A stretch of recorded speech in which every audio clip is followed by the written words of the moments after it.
Hello everyone, आज हम physical quantities के बारे में आगे पढ़ेंगे। हम लोगों ने प्रीवियस लेक्चर में पढ़ा कि फिजिकल क्वांटिटीज़ को हम टू टाइप्स में डिवाइड कर सकते हैं। पहला था फंडामेंटल क्वांटिटीज़, ऐसे क्वांटिटीज़ जो कि कम्प्लीटली इंडिपेंडेंट होते हैं दूसरे क्वांटिटीज़ के ऊपर, मतलब कि उन्हें दूसरे क्वांटिटीज़ से कोई लेना देना नहीं।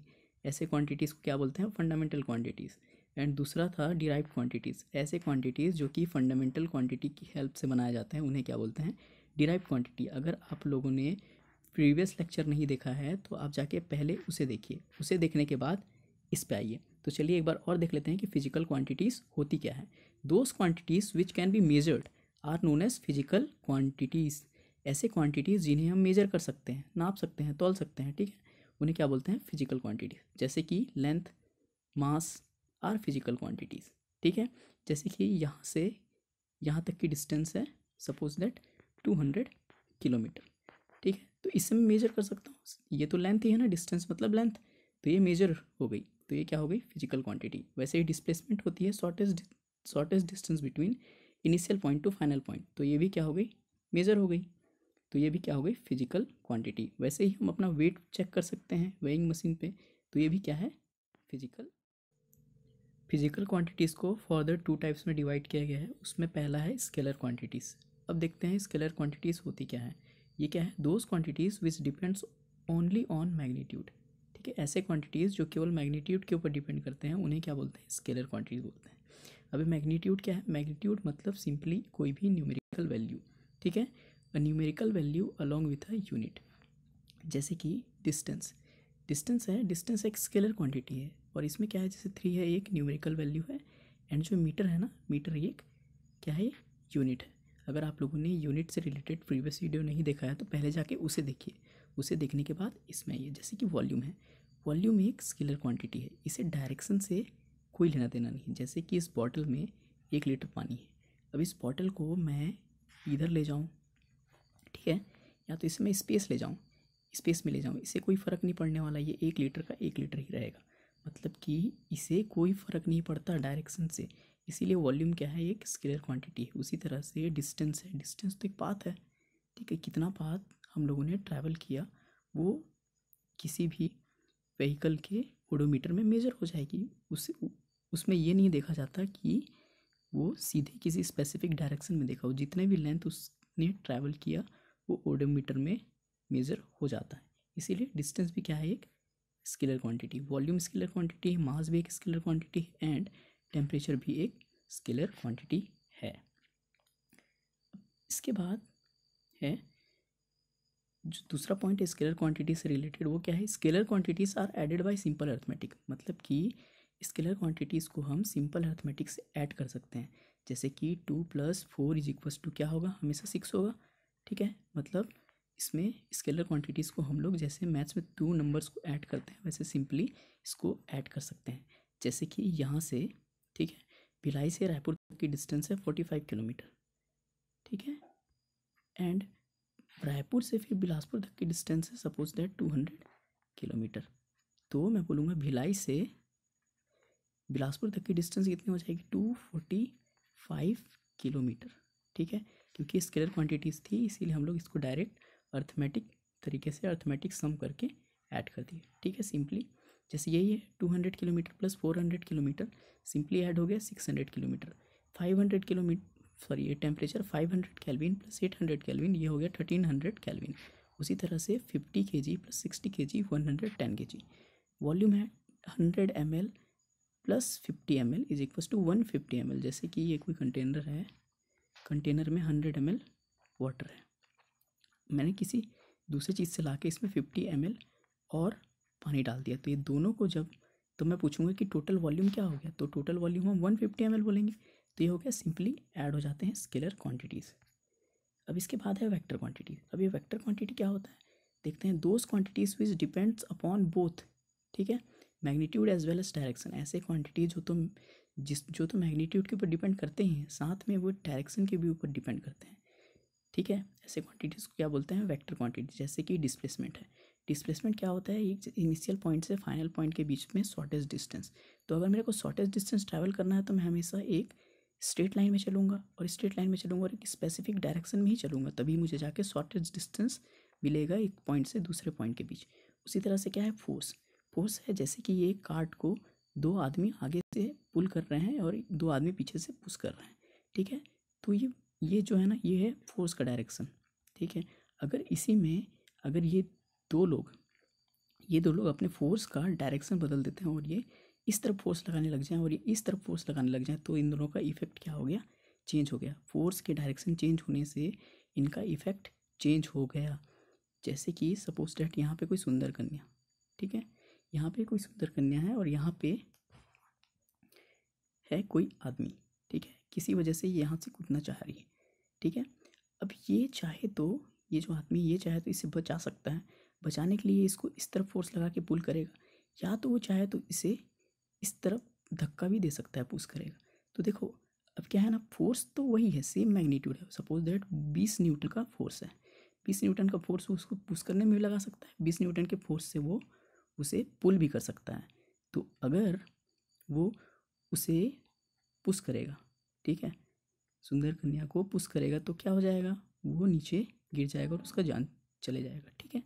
और उसी तरह से अगर वो उसे पुल करता है, ठीक है, तब वो क्या होगा, उसका जान बच जाएगा। तो देखो केवल डायरेक्शन के चेंज होने से, केवल डायरेक्शन के चेंज होने से इफेक्ट चेंज हो गया, ठीक है, इफेक्ट चेंज हो गया। इसीलिए क्या है, vector quantity magnitude as well as direction दोनों के ऊपर डिपेंड करते हैं। फोर्स एक स्केलर वेक्टर क्वांटिटी है एंड वेलोसिटी भी एक वेक्टर क्वांटिटी है। अब इसके बाद देख लेते हैं दूसरा पॉइंट वेक्टर क्वांटिटी के रिगार्डिंग। ये क्या है, vector quantities are not added by simple arithmetic. मतलब वेक्टर क्वांटिटी को हम सिंपल अर्थमेटिक सम से, जैसे कि उसमें स्केलर क्वांटिटी में हम जोड़ दे रहे थे 2 + 4 = 6, ऐसा इस केस में वैलिड नहीं होता। वेक्टर क्वांटिटी को हम सिंपल अर्थमेटिक सम से ऐड नहीं कर सकते। इसके लिए triangle law of vector addition and parallelogram law of vector addition का यूज़ होता है। ये आप 11th क्लास में अच्छे से डिटेल में पढ़ोगे। जैसे कि अगर मैं बोलूँ इस कार पे अगर मैं इस तरफ से एक फोर्स लगाऊँ, सपोज दैट 20 न्यूटन का यहाँ से फोर्स लगाऊँ और एक एंगल पे इधर से मैं लगाऊँ 40 न्यूटन का फोर्स, तो आप क्या बोलोगे, अगर आप ऐसा बोलते हो कि ये टोटल 60 न्यूटन का इसके ऊपर फोर्स लगेगा, तो अगर ये जो बोल रहे हो ना आप, ये गलत बोल रहे हो। अर्थमेटिक डायरेक्ट हम सम करके नहीं निकाल सकते, इसके लिए एक अलग एडिशन मेथड यूज़ होता है, वो है triangle law of vector addition, ठीक है। ये आप जब जाओगे तो फर्दर क्लासेस में इसको पढ़ोगे, आगे के क्लासेस में, ठीक है। तो ये तो हो गई बात। अब जो हम लोगों ने आज जो कॉन्सेप्ट पढ़ा उसी के रिगार्डिंग हम कुछ क्वेश्चन देख लेते हैं, ठीक है, उसी से रिलेटेड कुछ क्वेश्चन देख लेते हैं। तो देखो पहला क्वेश्चन क्या है, स्केलर क्वांटिटी, ठीक है, स्केलर क्वांटिटी। इसके बाद ऑप्शन 1 क्या है, ऑलवेज हैज़ मास। एक किसी स्केलर क्वांटिटी के पास ज़रूरी है क्या कि उसके यहाँ मास हो, नहीं है ज़रूरी। सपोज दैट कि हम जान रहे हैं कि डिस्टेंस क्या है, डिस्टेंस एक स्केलर क्वांटिटी, डिस्टेंस तो लेंथ है ना, तो लेंथ में कहाँ से मास आई, तो पहला ऑप्शन तो हो जाएगा गलत। दूसरा ऑप्शन क्या है, is a quantity that is completely specified by magnitude, तो ये कुछ सही लग रहा है मुझे, ये देखते हैं और ऑप्शन चेक कर लेते हैं। थर्ड ऑप्शन क्या है, सोर्स डायरेक्शन। हम लोगों ने पढ़ा कि स्केलर क्वांटिटी केवल और केवल मैग्नीट्यूड के ऊपर डिपेंड करती है, ठीक है, तो ये थर्ड ऑप्शन तो गलत हो जाएगा। उसके बाद डज नॉट हैव यूनिट, इसके यहाँ यूनिट नहीं होता, जैसे कि डिस्टेंस है, ठीक है, डिस्टेंस है, डिस्टेंस के यहाँ क्या है, डिस्टेंस मीटर, इसके यहाँ कुछ यूनिट तो है ना, तो ये क्या हो गया, ये ऑप्शन भी गलत हो गया। हालांकि जैसे रिफ्रैक्टिव इंडेक्स है, रिफ्रैक्टिव इंडेक्स के यहाँ यूनिट नहीं है, ठीक है, लेकिन ये स्केलर क्वांटिटी, लेकिन ये जो यहाँ लिखा हुआ है ना डी ऑप्शन में, डज नॉट हैव यूनिट, ये हर केस के लिए एप्लीकेबल नहीं है, इसीलिए ये क्या होगा, ये ऑप्शन इस केस में रॉन्ग हो जाएगा। तो इसका सही ऑप्शन क्या है, जो आंसर है वो क्या हो जाएगा, पी हो जाएगा। Is a quantity that is completely specified by magnitude, मतलब कि स्केलर क्वांटिटी के पास केवल और केवल मैग्नीट्यूड होता है और वही सफिशिएंट है उसके लिए, ठीक है। दूसरा क्वेश्चन क्या है, a vector quantity only have मास, गलत हो गया, ठीक है। जैसे कि डिस्प्लेसमेंट के यहाँ मास कहाँ से आएगा, तो लेंथ है, तो ये हो गया ऑप्शन गलत। दूसरा क्या है, स्पेसिफाइज ओनली मैग्नीट्यूड, ठीक है, ये केवल मैग्नीट्यूड वो बोल रहा है, ये भी गलत हो गया। थर्ड क्वेश्चन क्या है, थर्ड ऑप्शन है specifies only direction, specifies only direction, तो ये क्या हो गया, ये भी गलत हो गया, केवल डायरेक्शन बोल रहा है। एंड जो लास्ट ऑप्शन है specifies both magnitude as well as direction, तो ये क्या होगा, वेक्टर क्वांटिटी के लिए ये जो फोर्थ ऑप्शन है ये करेक्ट हो जाएगा, ठीक है। अब जो लास्ट क्वेश्चन है ये क्या है, ये बहुत ही अच्छा क्वेश्चन है, ठीक है, बहुत ही अच्छा क्वेश्चन है। ये क्या बोल रहा है, which of the following is a scalar quantities. ये जो 4 ऑप्शन दिए गए हैं इसमें से कौन सा क्वांटिटी स्केलर क्वांटिटी है। ठीक है, तो देखो चेक कर लेते हैं। वेलोसिटी, वेलोसिटी क्या होता है, वेलोसिटी का फॉर्मूला होता है डिस्प्लेसमेंट। ठीक है, डिस्प्लेसमेंट अपॉन टाइम। क्योंकि डिस्प्लेसमेंट जो है ना, डिस्प्लेसमेंट एक वेक्टर क्वांटिटी है। ठीक है, इस वजह से क्या हो जाएगा, वेलोसिटी भी एक वेक्टर क्वांटिटी हो जाएगा। फोर्स, फोर्स के बारे में बताया, फोर्स में अगर हम लोग डायरेक्शन चेंज कर देते हैं तो उसका कितना इफेक्ट चेंज हो जाता है। ठीक है, इस वजह से फोर्स भी क्या है, एक वेक्टर क्वांटिटी है।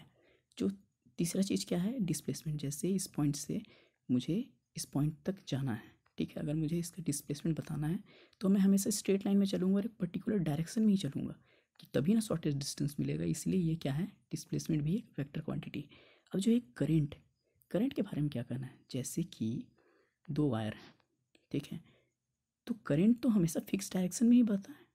ठीक है, करंट हमेशा फिक्स डायरेक्शन में ही चलता है।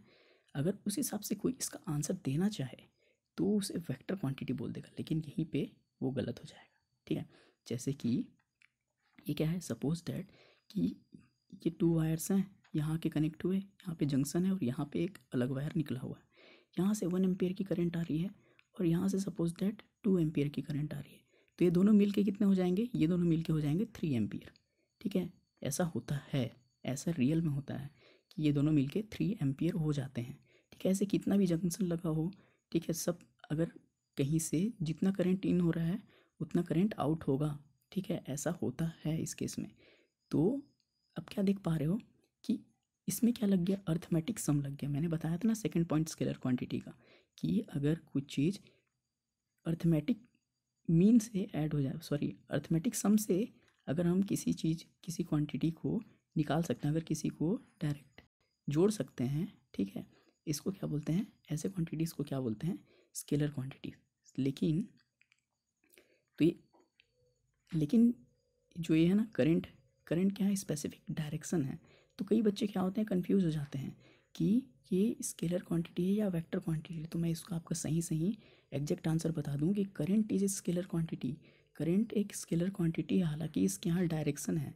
अब देखो, अब करंट के यहाँ कैसे डायरेक्शन है, अगर करंट के यहाँ डायरेक्शन नहीं होता तो जो बड़े बड़े पावर प्लांट्स लगे हुए हैं, इलेक्ट्रिसिटी जहाँ जनरेट होती है वहाँ से तार के थ्रू, वायर्स के थ्रू आपके घर तक इलेक्ट्रिसिटी कैसे आ पाती, उसकी डायरेक्शन है तभी तो आपके घर तक इलेक्ट्रिसिटी पहुंची ना। तो ये क्या है, करंट के यहाँ स्पेसिफिक डायरेक्शन है, लेकिन क्योंकि हम इसे अर्थमेटिक सम लगा के ऐड कर सकते हैं, 1 एम्पियर, ठीक है, और ये 2 एम्पियर, इन दोनों को अर्थमेटिक सम से ये हमेशा ऐड हो जाते हैं। जितने करंट इंटर हुए उतना ही आउट होगा किसी जंक्शन से, तो ये हो जाएगा 3 एम्पियर। क्योंकि यहाँ अर्थमेटिक सम का कंसेप्ट लग रहा है ना, इसीलिए ये स्केलर क्वांटिटी हो जाएगा। अगर कोई क्वांटिटी वेक्टर है, ठीक है, तो अगर कोई क्वांटिटी वेक्टर है तो वो उसका स्पेसिफिक डायरेक्शन होगा। ठीक है, ये तो पहली चीज़ है। और दूसरी चीज़ क्या है, वो triangle law of vector addition को फॉलो करे, ठीक है, and parallelogram law of vector addition को सेटिस्फाई करे, फॉलो करे, तभी वो वेक्टर क्वांटिटी कहलाएगा। ठीक है, लेकिन करंट के केस में क्या हो रहा था, अर्थमेटिक सम वाला कंसेप्ट यूज़ हो जा रहा था। जितने करंट अंदर गई उतनी ही करंट बाहर आएगी, इसलिए करंट क्या हो गया, करंट इज स्केलर क्वांटिटी। तो इसका आंसर क्या हो जाएगा, which of the following is scalar quantity. ये तो नहीं, कट, ये कट, ये cut, current is scalar quantity. इस क्वेश्चन को लेके बहुत से बच्चे कंफ्यूज होते हैं और उन्हें इसका रियल आंसर भी नहीं मिल पाता। तो होप सो आप लोगों को इसका आंसर समझने में कोई डिफ़िकल्टी नहीं हुई होगी। ठीक है, अब ये हो गया question complete. Okay, thanks for watching. अगर आपको वीडियो अच्छा लगा हो तो लाइक करें, एंड आप ऐसे ही अपकमिंग वीडियोस चाहते हैं तो चैनल को सब्सक्राइब करें।